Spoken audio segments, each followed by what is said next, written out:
여러분들 안녕하세요. 우리 선생님과 함께 이제 두 번째 한번 단원 공부해 보도록 하겠습니다.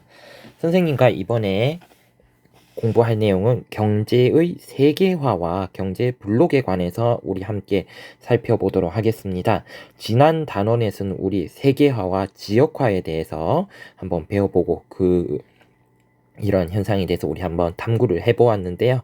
우리는 이제 세계화 중에서도 지금 현대 자본주의 체제를 이해하기 위한 가장 중요한 체제 중에 하나인 경제의 세계화에 대해서 우리 함께 공부해 보도록 하겠습니다.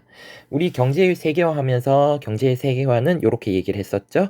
경제 현상이 전 세계적으로 일어나는 현상을 우리 전 세계적인 스케일에서 일어나는 현상을 우리 경제의 세계화라고 부른다고 했습니다. 자, 그렇다면 이러한 경제의 세계화의 원인은 무엇일까요? 우리 이러한 경제의 세계화가 발생하는 원인 중요하겠죠? 근데 쉽습니다. 바로 무엇이다? 교통과 정보통신 기술이 발달했기 때문이다. 교통과 정보통신 기술이 발달했기 때문에 무슨 현상이 일어났다? 바로 경제의 세계화라는 게 발생을 했습니다. 자, 이러한 경제의 세계화는 무엇과 연결이 되냐면 바로 우리 자유무역이라는 현상과 발생을 하게 됩니다. 그래서 이러한 자유무역이란 것이 발생하게 된 원인이 무엇이냐? 전 세계적인 교역 및 투자가 증대되었다. 전 세계적인 범위에서 교역과 투자가 증대되었고, 그리고 국가 사이에서도 상호 의존성이라는 게 국가 간의 상호 의존성, 그러니까 상호 간의 교류가 이루어지고 역할들이 상호 의존하는 이러한 성질들이 강해졌다. 그렇기 때문에 경제 활동 자체가 어떻게 됐다? 세계화되어졌다라는 거예요. 그래서 자유무역이라는 것이 발생을 했고, 이로 인해서 국가 사이의 교역 및 투자가 증대가 되고, 이로 인해 국가 간 상호 의존성이 높아집니다. 이러한 현상이 거쳐지면서 경제의 세계화라는 현상이 발생을 하게 되었다. 그래서 이러한 경제의 현상 세계화의 원인은 교통과 정보통신 기술의 발달이라고 우리 함께 살펴보았습니다. 그러니까 요거 밑에 한번 자료를 보면 현재 전 세계 지역별 교역액을 살펴보니까 아주 복잡하게 지금 전 세계적으로 무엇이 있다? 교류가 일어나는 것을 우리 관찰할 수 있죠. 전 세계에 걸쳐서 교류가 활발하게 일어나고 있음을 우리 자료를 통해서 지금 관찰을 할 수가 있습니다. 그래서 여러분들이 이러한 자료들을 보고 이러한 자료가 무슨 의미인지, 이것이 무슨 의미인지 파악을 해내시는 게 세계지리 공부에서 굉장히 중요합니다. 그래서 우리 이러한 자료들을 통해서도 경제의 세계화가 각 지역 사이에 지금 교역액이 굉장히 많이 일어나고 있다는 것을 우리 알 수가 있고요. 그것을 알 수 있는 것이 우리 요놈이죠. 우리 요놈을 뭐라고 하냐면 범례라고 부른다고 했습니다. 통계지도 읽을 때 굉장히 중요합니다. 그래서 범례라는 것을 통해서 우리 이러한 것을 확인할 수가 있다라는 거, 그래서 우리 알 수가 있었습니다. 자, 그렇다면 이러한 자유무역이 계속해서 발생을 하게 되는데요. 자유무역과 WTO 체제가 어떻게 일어나는지에 대해서 한번 살펴보도록 할게요. 이러한 자유무역이 활발해짐에 따라서 우리 WTO라는 체제가 형성이 되었습니다. 그래서 현재는 우리 전 세계적으로 봤을 때 WTO 체제 하에서 전 세계의 경제의 세계화가 발생을 하고 있거든요. 그렇다면 이러한 과정에 대해서 우리가 조금 이해를 한번 해보도록 하겠습니다. 그래서 자유무역과 WTO 체제 형성 과정은 한마디로 얘기를 하자면 세계 제2차 세계대전 이후 공상품 중심의 자유무역이 추구가 됩니다. 이것이 원인이 되었다는 거죠. 2차 세계대전 이후에 공산품 중심의 자유무역이 추구가 되면서 이러한 WTO 자유무역과 WTO 체제의 형성의 시작점이 됐다라는 겁니다. 이러한 그래서 공산품 중심의 자유무역이 추구가 되면서 가장 먼저 이루어진 게 국제적인 협정 이름인데요. 가트라고 부르는데 GATT, 가트라고 부르는데 이게 관세 및 무역에 관한 일반 협정이라고 부릅니다. 일반 협정을 줄여서 우리 가트라고 부릅니다. 요게 1947년에 먼저 만들어지게 돼요. 이게 가트 체제가 1947년에 공산품 중심의 자유무역을 추구하면서 가트라는 전 세계적인 경제 체제를 만들어서 해서 관세와 무역에 관해서 이제 기존의 무역 장벽을 없애고 이러한 것들의 공산품에 대한 이러한 자유무역을 조금 더 추구하자라는 가트 체제가 먼저 출발을 하게 됩니다. 그래서 이게 1947년부터 내려오다가 이것이 뭐 여러 가지 사건과 거치면서 자유무역이 더 늘어나니까 기존의 가트 체제로는 더 이상 이러한 커지는 자유무역을 감당을 해낼 수가 없는 겁니다. 그래서 발생을 하게 된 게, 그래서 전 세계적으로 만들어진 게 우루과이 라운드라는 걸 체결합니다. 우루과이 라운드도 우리 용어니까 알아두시기 바랍니다. 우루과이 라운드라는 걸 1995년에 만들게 됩니다. 그래서 우루과이 라운드라는 것은 이러한 기존에 있었던 가트 체제를 더욱더 확대시키고요. 강력한 자유무역 체제로 나아가는 기초가 되는 게 바로 우루과이 라운드, 1995년에 우루과이 라운드라는 경제 협약입니다. 경제 협약을 거치면서 이 우루과이 라운드가 시작이 되면서 이 우루과이 라운드를 통제할 전 세계적인 경제 기구가 있어야 됨을 이제 전 세계가 깨달게 된 거죠. 그로 인해서 출범하게 된 게 현재의 세계무역기구 WTO가 출연을 하게 됩니다. 그래서 WTO가 출연을 했다. 그러면서 자유무역이 더욱더 확산이 되었다라는 겁니다. 그래서 이 현재 이러한 자유무역은 공산품 중심의 자유무역을 추구하면서 이것을 진행할 관세 및 무역에 관한 일반 협정 가트 체제가 1947년에 만들어졌고, 그리고 이걸 통해서 계속해서 자유무역이 확대가 되어지니까 이것을 더욱더 확대하고 자유무역을 강력하게 추진하게 된 전 세계적인 경제 체제가 만들어집니다. 이것을 우리 우루과이 라운드라고 부르고, 이 우루과이 라운드를 통한 전 세계적인 경제 질서를 확립하기 위해서 만든 전 세계적인 경제 기구가 세계무역기구인 WTO라고 이해를 하시면 되겠습니다. 그렇다면 이러한 결과 어떤 현상이 나타났냐? 당연히 이제 자유무역이 더욱더 강화가 돼 가트와 우루과이 라운드 체제를 통해서 이러한 자유무역이 더욱더 확대가 되었죠. 그래서 자유무역 확대가 가장 중요한 결과입니다. 그런데 처음에는 자유무역이란 것은 무엇으로부터 시작을 했다? 공산품의 자유무역부터 시작을 했었죠.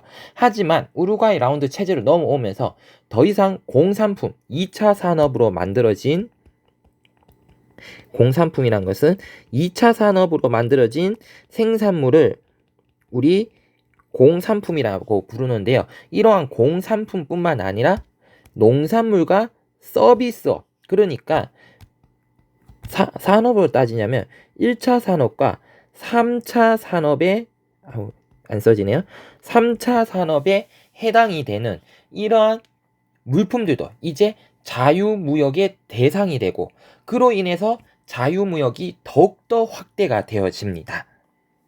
그리고 국가 간의 이러한 무역 장벽을 WTO의 역할이기도 합니다.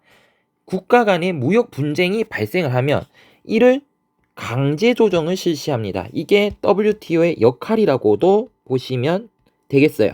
국가 사이에 무역 장벽이라든지 자유무역과 관련된 이러한 갈등이 발생을 할 수 있습니다. 이러한 것들을 양 국가가 WTO에 이거를 제소를 하면 WTO는 이 사안을 조사를 해서 강제로 이것을 조정을 할 수가 있습니다. 당연히 목표는 무엇이다? 자유무역이 확대되는 쪽으로 강제 조정을 할 수가 있는 권한을 가지게 됩니다. 그래서 이러한 WTO가 이러한 강제 조정을 통해서 기존에 있었던 무역 장벽을 제거를 하고요. 자유무역을 더욱더 확대시키는 역할을 하고 있다라는 거 여러분들 알아두셨으면 좋겠습니다. 자, 이로 인해서 요거를 먼저 좀 하도록 할게요. 이러한 우루과이 라운드를 통해서 WTO 체제가 만들어지면서 자유무역이 확대가 되어져요. 이러면서 등장한 국가 사이의 자유무역에 관한 협정이 등장하는데요. 우리 이걸 FTA, 자유무역협정 FTA라고 부릅니다. 이 용어도 시사 용어로서 굉장히 많이 나오죠. Free Trade Agreement의 약자입니다. 그렇다면 FTA라는 게 도대체 무엇이냐? 자유무역이 이루어지죠. 자유무역이 이루어지는데 특히 두 당사국 또는 세 당사국 사이에 관세 인하나 철폐 그리고 무역 장벽의 해소 이외에도 투자의 자유화나 서비스 산업의 교육 확대 등을 다루는 것을 의미합니다. 쉽게 얘기하면 이게 뭐냐? 당사국 사이의 자유무역을 보장하는 시스템이라고 보시면 되겠습니다. 그래서 기존의 국가들 사이에 있었던 이러한 무역 장벽을 제거하고 경제의 전 범위적으로 자유무역을 하자. 우리들 사이에서는 이러한 것들, 우리들끼리만은 이러한 무역 장벽 없애고 자유무역을 추구를 하자. 이게 바로 이러한 약속이 바로 FTA라고 보시면 되겠습니다. 그래서 이러한 FTA는 예전에 최초로 우루과이 라운드가 시작되고 FTA라는 개념이 나오면서 이러한 FTA는 처음에는 지리적 인적성을 바탕으로 체결이 되었다. 이게 무슨 얘기냐? 결국에는 인접국끼리 먼저 체결이 되었다라는 거예요. 하지만 최근에 FTA를 보면 어떤 현상이 발생하냐면 바로 최근에는 거리 제약을 받지 않는다. 그러니까 예전에는 가까운 나라들끼리 FTA를 체결하고 점점 멀리 나갔다면 최근에는 거리 제약을 받지 않는다. 멀리 있던 가까이 있던 이것은 중요하지 않다라는 거고 이 국가가 우리와의 경제 관계 속에서 서로 이득이 되냐 안 되냐 이것을 바탕으로 해가지고 FTA를 먼저 체결하냐 나중에 체결하냐 이 순서가 만들어지게 되는 겁니다. 이게 나중에 무엇으로 가게 되냐면 이런 것들이 판이 커지게 되면 우리 뒤에 배울 경제 블록으로 성장을 하게 됩니다. 그래서 이 자유무역이 우리 뒤에 나오겠지만 경제블록의 가장 1단계에 해당이 되어지거든요. 그래서 이러한 자유무역 협정 우리 꼭 알아두셨으면 좋겠습니다. FTA에 대해서 봤었고요. 다국적 기업과 국제 분업 요거는 중3 때 배웠었습니다. 중3에 9단원에 보면 우리 두 번째 단원으로 다국적 기업에 관해서 배웠습니다. 그래서 그때를 떠올려 주시면 되겠고요.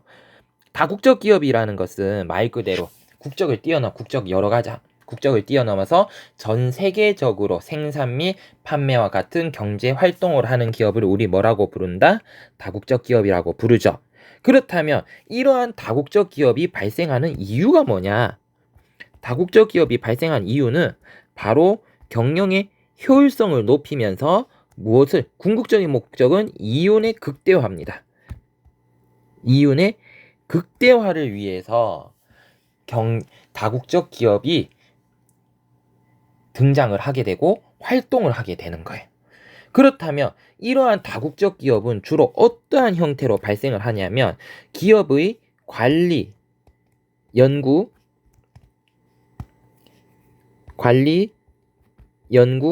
생산 기능을 분리해서 배치합니다. 우리 이 용어 굉장히 중요합니다. 이것을 우리 한마디로 줄여서 뭐라고 부르냐면 기업의 공간적 분업이라고 부른다라는 거 꼭 좀 알아두세요. 기업의 공간적 분업이라는 형태로 나타나게 된다라는 거 알아두셨으면 좋겠고요.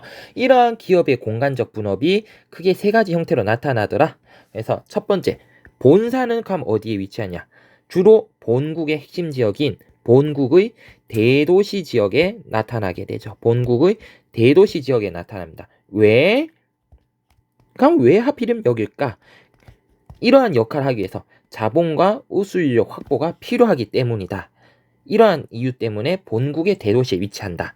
그리고 연구 및 개발센터 역할은 어디 하냐면 대학 및 연구시설이 밀집한 곳에 나타나고요. 그리고 쾌적한 연구 환경을 갖춘 곳에 나타나게 됩니다. 마지막으로 생산공장은 주로 생산공장이 조금 결이 달라요. 생산공장은 그럼 어디 나냐면 주로 인건비가 저렴한 개발도상국에 나타나더라. 또는 무역 장벽을 피하거나 현지 시장 공략을 위해서는 선진국에 입지를 하기도 한다. 그래서 생산 공장은 주로 인건비가 저렴한 개발도상국에 입지를 하기도 하지만 무역 장벽 회피나 현지 시장 공략을 위해서 선진국에 입지하는 경향도 보이더라라는 거 여러분들 알아두셨으면 좋겠습니다. 그래서 간단하게 다국적 기업에 관해서 살펴봤고요. 그러면 이러한 경제의 세계화로 인해서 장점도 있을 거고 단점도 있겠죠. 그러면 장점과 단점은 무엇일까요?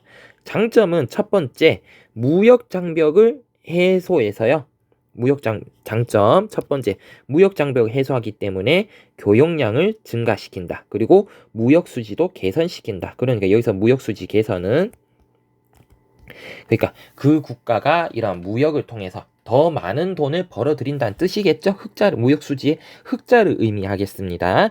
그리고 경제 세계화를 통해서 기업은 경쟁력을 강화시키고 그리고 경제적 효율성을 높일 수 있습니다. 한마디로 말하자면 무엇의 극대화? 그렇죠. 이윤의 극대화를 추구할 수 있다라는 거 알아두셨으면 좋겠습니다. 세 번째, 소비자의 입장에서 봤을 때 요것도 좀 중요하죠. 경제의 세계화는 우리 입장에서 봤을 때도 재화와 서비스를 어떻게 보다 다양하고 저렴한 가격에 이용할 수 있다라는 장점이 있습니다. 반면에 단점도 존재를 한다는 거예요. 경제의 세계화로 인해서 경쟁력이 취약한 산업들은 당연히 게임이 안 되겠죠. 외국 상품이 경제 세계화로 인해서 자유롭게 자유무역이 되고 이러한 과정에서 많이 들어오게 되니까 당연히 게임이 안 되겠죠. 그러니까 그 국가의 해당 산업을 쇠퇴하게 되면서 고용 감소 등의 타격도 발생할 수 있다라고요. 그리고 개발도상국은 선진국에 경제적으로 종속될 수 있다. 개발도상국이 선진국에 경제적으로 종속될 수 있다. 이게 무슨 얘기냐면요. 개발도상국이 경제를 발전하기 위해서 스스로 무언가를 발전시켜 나가면서 스스로 경제 체력을 길러나가면서 발전이 이루어져야 되는데 이러한 경제의 세계화로 인해서 아까 얘기했었잖아요. 주로 생산 공장이 그렇죠. 개발도상국에 짓게 되면서 개발도상국 경제는 성장하게 됩니다. 근데 문제는 이러한 성장은 스스로 강해져서 자국의 기업이 강해져서 하는 것이 아니라 외국의 기업이 여기에 투자를 하게 되면서 발전을 하게 되잖아요. 만약에 경제가 어려워졌을 경우에 당연히 다국적 기업 입장에서는 본사 입장에서는 해외 공장을 먼저 없앤단 말이죠. 그러니까 먼저 없애게 되죠. 그러니까 그 개발도상국의 경제는 쇠퇴를 하게 된다는 거지. 그러니까 이 경제적 종속이라는 것은 무엇이냐면 바로 개발도상국이 경제적인 자립 또는 경제적인 체력이라든지 이런 것들이 개발도상국의 경제 상황이 선진국 외부 영향에 왔다 갔다 거린다는 것을 의미합니다. 이걸 조금 극단적인 말로 개발도상국의 선진국의 경제 식민지화라는 극단적인 표현도 쓰기도 합니다. 그리고 경제 세계화로 인해서 무역 분쟁이 국가 사이에 발생할 수 있겠죠. 특히 이러한 FTA라든지 이러한 경제 블록들 간에 경제 블록 바깥에 있는 국가를 우리 역외국이라고 부릅니다. 역외국이란 것은 경제 블록 바깥의 국가를 우리 역외국이라고 부르는데요. 이러한 역외국에 대한 차별적 조치로서 무엇이 발생할 수 있다? 무역 분쟁도 발생할 수 있다. 그리고 이러한 결과 경제 세계화에서 최근에 전 세계적인 문제로 떠오르고 있습니다. 무슨화? 양극화, 빈부격차 문제도 발생할 수 있다까지 우리 살펴보았습니다. 요 파트 경제 세계화 파트가 좀 어렵기 때문에 설명이 조금 길어졌습니다. 그래서 첫 번째 영상은 여기서 마치도록 하겠고요. 이어서 경제 블록의 형성과 특징에 대해서 선생님하고 함께 공부를 해보도록 하겠습니다. 이어서도 영상 시청해 주시기 바랍니다.